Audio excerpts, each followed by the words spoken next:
Bueno, perdón, me extendí. Muchísimas gracias. De vuelta, bienvenidos, bienvenidas a la columna NOA. Hoy tenemos un montón de invitados, tenemos música en vivo, tenemos una agenda bastante completa y ya mismo está sentado acá con nosotros en el estudio el señor Guillermo Diegues, escritor de la obra A por la Tercera.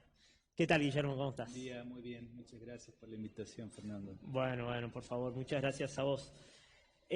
Bueno, contanos, estamos acá con tu libro, A por la Tercera, y un libro que se convierte en una obra de teatro, o ella es una obra de teatro el libro. El libro fue escrito como obra de teatro, Ah, bien, ¿sí? perfecto. La edición literaria es solamente resguardar un documento físico de una obra que fue creada intelectualmente para que sea representada. Bien, En ese momento yo he considerado que la historia que tenía era tan fuerte que mejor que ser leída debía ser hablada por actores cara a cara con el público. Y es por eso que fue concebida como obra de teatro.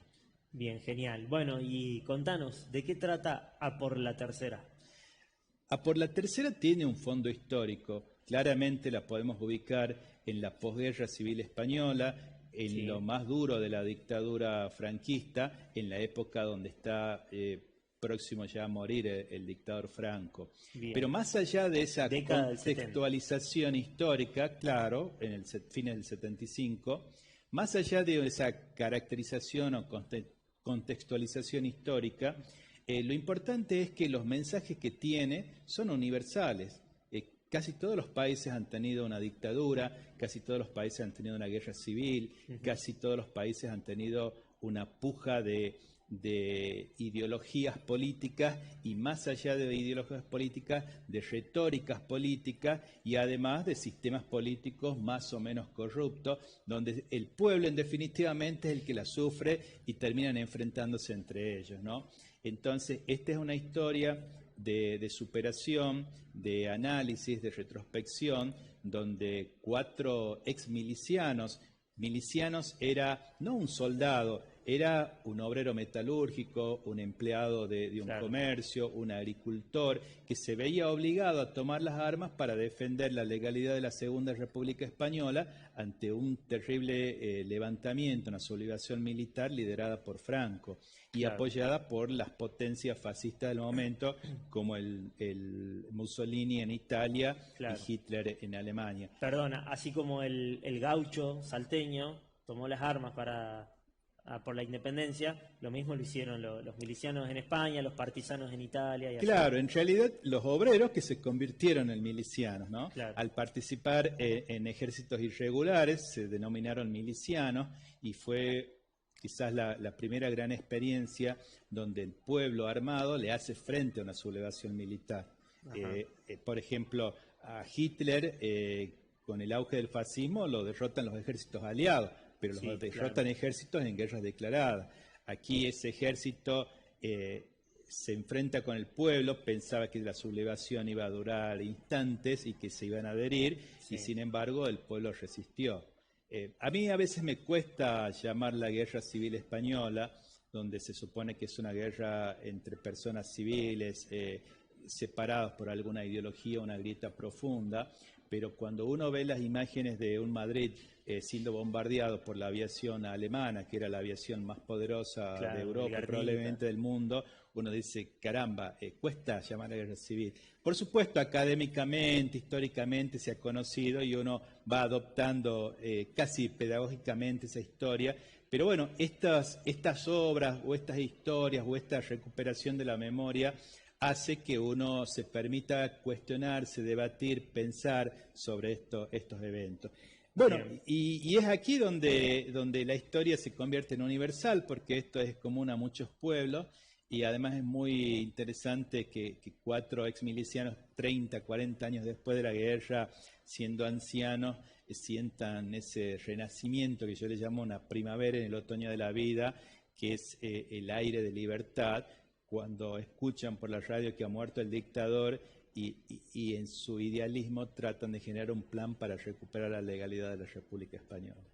bien, bueno, interesantísimo. Bueno, comentanos un poco por la obra entonces.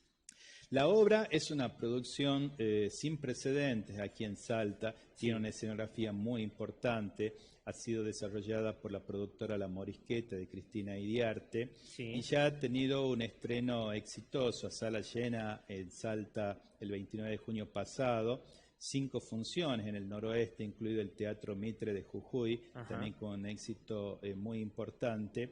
Y en ese camino la gente ha valorado un teatro diferente.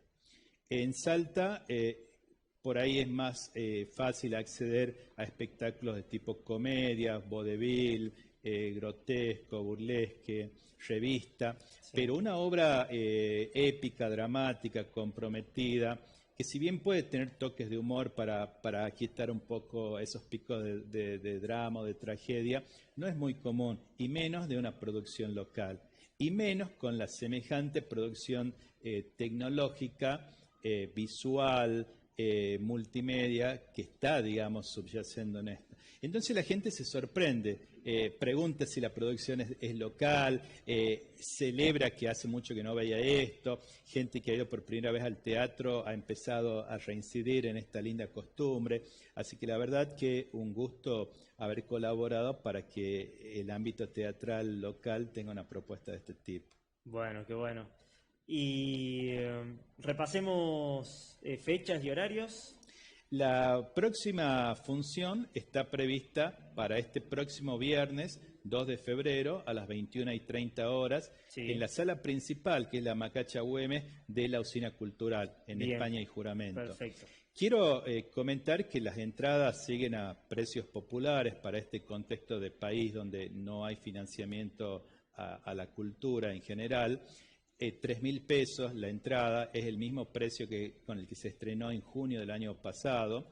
Y también hay una promoción en boletería de 2 entradas por 5.000 pesos. Bien, genial, perfecto. Bueno, ya que tocaste el tema sobre el desfinanciamiento de la cultura, ¿cómo ves, cómo lo analizan desde tu sector, quizás desde tu grupo, cómo analizan esta especie de avallazamiento legislativo y ejecutivo contra la cultura, ¿no?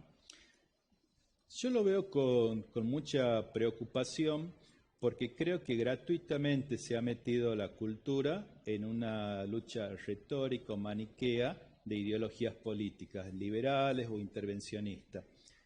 Si bien le doy el derecho o la mano derecha al gobierno que ha sido legitimado por el voto con una propuesta liberal, pero hay cuestiones que no las puedo entender. La cultura como gasto no la concibo. Hablar de que se financian obras que no ve nadie, y yo me pregunto, un espectador salteño de clase media o de clase humilde, ¿qué posibilidad tiene de ver una ópera? ¿O dónde dan las óperas? ¿O dónde dan las principales óperas o las compañías? Entonces, este tipo de comentarios ya es una definición política sobre lo que debe ver y lo que no debe ver la gente, lo que debe gustar y lo que no debe gustar la gente. Además, quiero decir que el problema, digamos, inflacionario del país, independientemente del gobierno que esté de turno, es el déficit fiscal crónico. Si se gasta más de lo que ingresa, el ajuste va a venir por algún lado. Según la ideología del gobierno de turno, va a tomar, digamos, el dinero de algún lado.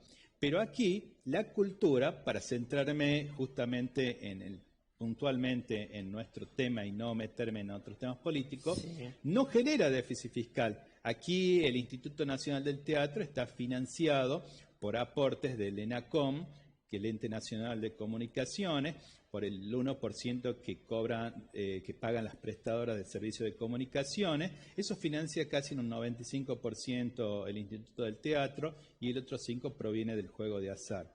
Es decir, no está financiado, digamos, por impuestos, sino está totalmente, digamos, autofinanciada y gestionada. Y la gestión, ese es un dato muy importante. Y la gestión es federal. O sea, el dinero que se recauda se administra por organizaciones del teatro que están distribuidas federalmente en todas las provincias.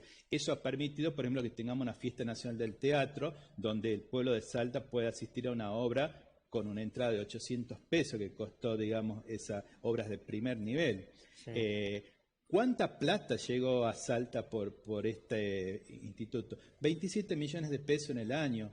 O sea, estamos hablando de poco más de 2 millones de pesos, 18 salas independientes, 500, casi 400, 500 artistas que se beneficiaron, 500 producciones teatrales. ¿Cuántos de esos 2 millones llegó a cada uno? Es residual. Y la producción que hizo la cultura como un bien cultural, que no es gasto, sino es una inversión, es mucho más que eso.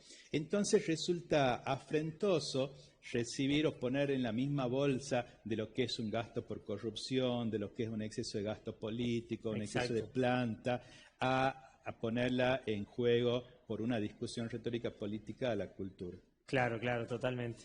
Bueno, sí, también es un poco visibilizar, ¿no? Los planes de gobierno, que creo que dentro de todo lo malo, lo positivo es que la punta del iceberg está cada vez más abierta, ¿no? Ya estamos viendo cómo funcionan los reveses de las tramas del poder oculto.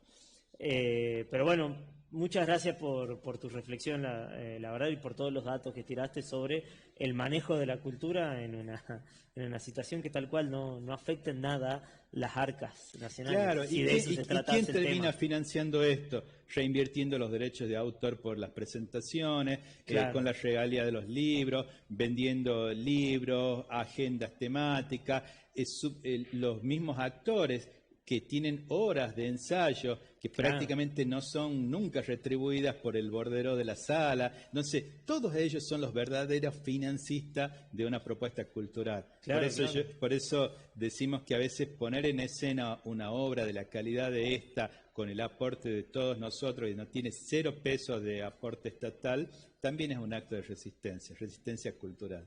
Bien, buenísimo. Muchas gracias, Guille. Gracias a vos. Volvamos a la obra. ¿Algún tipo de introducción que nos quieras dar para motivar a la gente a ir el viernes? Sí, yo les digo que primero que vayan por apoyar el teatro, la cultura, los actores, todos estamos viviendo en Salta. Y la obra es una propuesta muy interesante. Es casi una pieza única de lo que se denominó teatro republicano en el exilio. Llama la atención en muchos lugares del mundo que aquí en Salta se haya levantado esta propuesta. Eso por el lado histórico, cultural o de curiosidad. Por el lado de la técnica, Cristina Iriarte ha llevado magistralmente esta propuesta, digamos, de guión a un espectáculo de clase mundial, diré yo. Te decía que tiene tecnología, infraestructura, vestuario, música, todo muy cuidado para llevar a esta alegoría en un contexto histórico particular, pero con mensajes universales, ¿no? De ideales, de luchas por libertad, de personajes quijotescos. Sí. Y no es ningún panfleto político, ¿no? Es una discusión, es como una introversión, una reflexión sobre a dónde llevan las discusiones políticas vanas y cuando se va dejando de lado los valores principales, ¿no? Y también es un mensaje para decir que las ideas de la libertad no se matan. Pase lo que pase, perduran a través de los años, a través de las generaciones. Tan es así que esta obra ha sido distinguida por la Asociación de la Recuperación de la Memoria Histórica de Argentina, que le ha dado una mención especial, ha sido declarada de interés por la Universidad Nacional de Salta, por la Universidad San Pablo T de Tucumán, que es una universidad privada, ha sido declarada de interés por la Legislatura de Salta, y el año pasado hemos obtenido el premio Madre Teresa por el compromiso social de la obra. Bueno, tremendo, Guillermo. Muchísimas gracias. Y bueno, repasemos entonces a por la tercera, el viernes 2 de febrero, a las 22:30 horas. 21:30. 21:30 horas, perdón, en la Usina Cultural, en el Salón Principal Manchaca Güemes. Así es. Bien. Están todos invitados. Están todos invitados e invitadas. Bueno, muchísimas gracias, Guillermo. Producción, pasamos a una pequeña tanda y ya volvemos con más La Columna Noa.